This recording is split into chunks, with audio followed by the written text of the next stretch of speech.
Uttar Pradesh was characterized before 2017 by Gunda Raj, by Jungle Raj, right?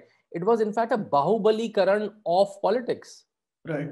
What Mulayam Singh Yadav did in Uttar Pradesh, similar thing Lalu Prasad Yadav did in Bihar. Right. So the people who should be behind the bars were in assemblies or parliament, right? So they kind of institutionalized Gunda Raj. Right. And in fact, that was the first kind of concern or a challenge for Yogi Adityanath when I met him for the first book, right?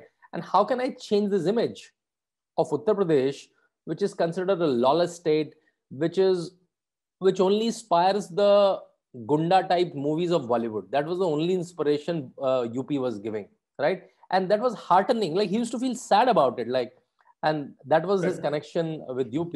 So he did 2 or 3 important things. A lot of things happened. First, there are 75 districts in Uttar Pradesh. He asked who were the listed criminals of this listed organized mafia of these districts, right?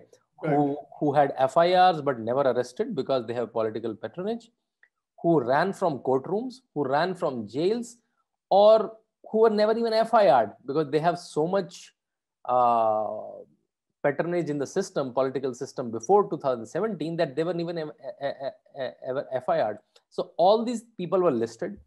And then police teams were sent after him.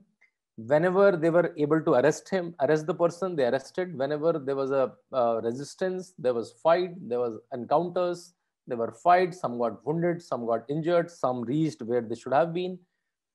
All of that happened.